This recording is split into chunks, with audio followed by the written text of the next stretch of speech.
Okay, welcome to Unit 3 test review for developmental algebra. What you probably really want to know is what you're going to be facing. For part 1, it's 10 questions, just like always, for 4 points each, so a total of 40 points for the part 1 or computer scored test. For the part 2, there is just one question, and it is worth 8 points, but note it has 3 parts to it, an A, B, and C. In order to earn full points, you need to complete all 3 parts. So let's look at the part 2 test first. In it, you will be faced with a real world situation where you have to place numbers in order of value from lowest to highest and be able to recognize what types of the number they are, which member of a set they belong to, natural, whole, integer, and real numbers. So this is not a real world scenario, but it was something that was fun to think about. So here we go. We have got a landing party from the Enterprise going to a planet primarily covered in water. So here's our water. I should have had a blue pen for this. They are on some kind of a boat. When they get there, Spock immediately dives down into the water to look at a starfish. And he is 22 meters below the surface of the water. McCoy jumps down and tries to follow him. He isn't able to get as far, though. So he just monitors his vital signs from a distance. He only goes down to a level of 13 meters below the surface. Kirk, who is in command, stays on the deck of the boat, which is 2 meters above the surface of the water.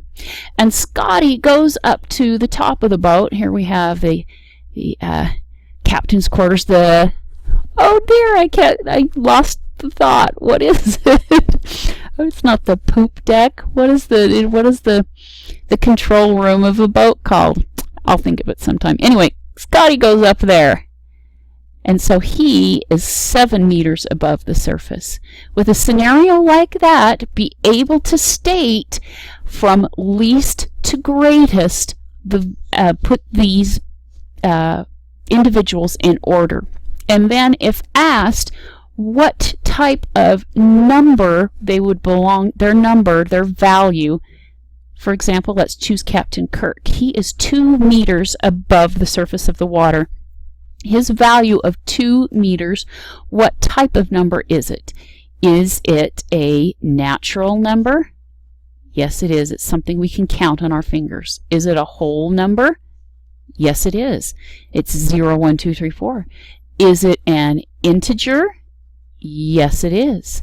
Is it a real number?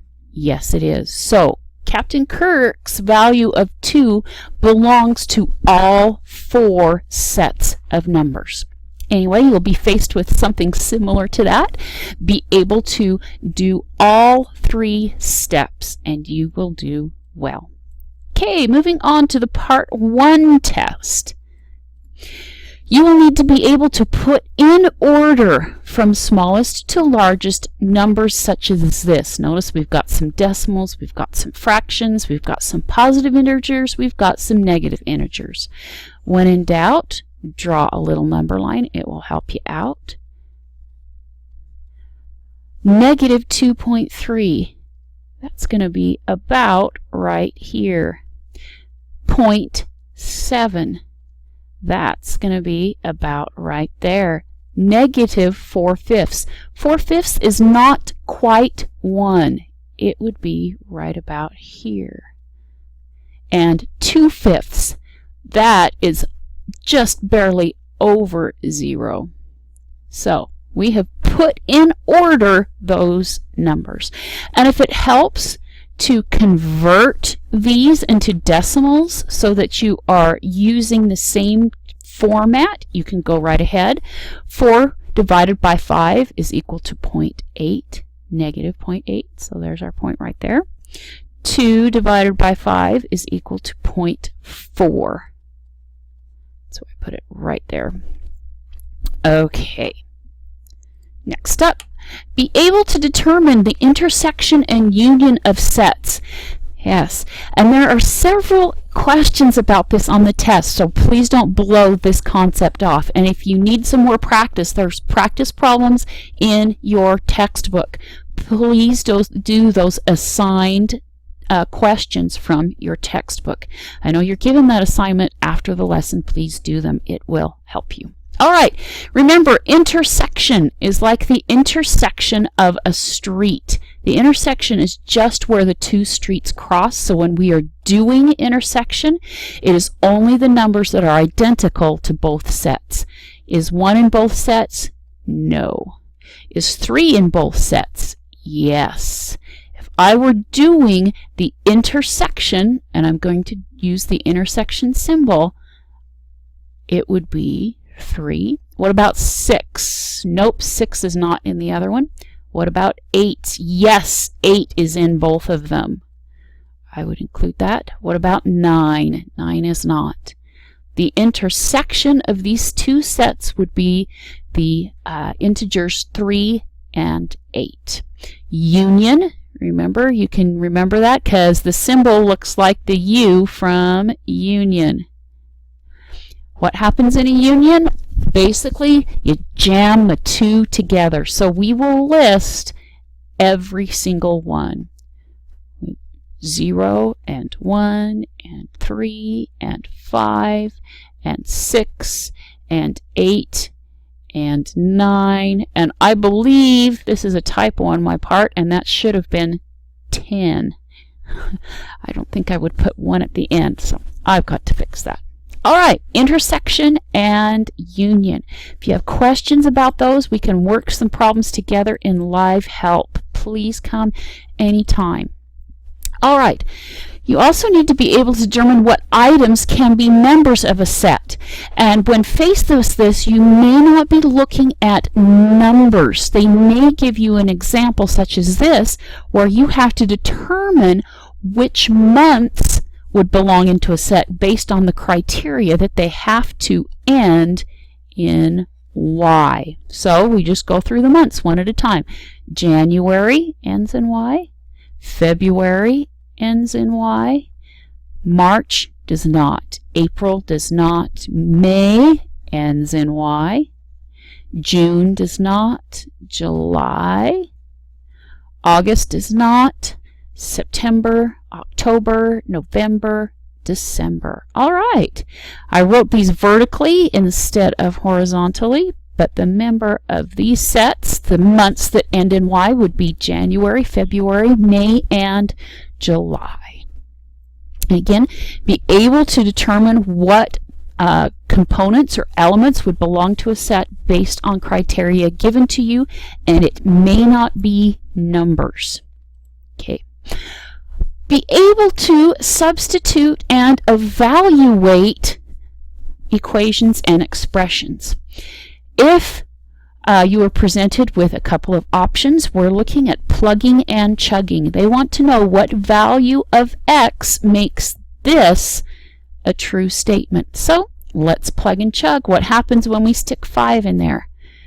Instead of writing x, I'm going to write 5 squared times 2 plus 1 is equal to 6. And instead of writing x, I'm going to write 5. 5 squared is 25. 6 times 5 is 30. 25 times 2 is 50. I've got a bad feeling about this. 51 does not equal 31. 5 cannot be the right answer. Let's look at 4. Plug and chug. 4 squared times it by 2 plus 1 is equal to 6 times, instead of x, we're seeing if 4 is a true statement. 4 squared, 4 times 4 is 16. 6 times 4 is 24 plus 1. 16 times 2 is 32. 24 plus 1 is 25. I got a bad feeling about this too. 33 does not equal 25. 4 is not the right answer. I'm really hoping the next one is the true one because I'm run out of room. 3 squared times it by 2 plus 1 is equal to 6 times 3 plus 1. 3 squared is 9 times 2. 6 times 3 is 18. 9 times 2 is 18. Oh, this is looking good. I don't even need to go to the last step. I can tell from here that these are identical. 18 plus 1 is equal to 18 plus 1. 3 makes this a true statement.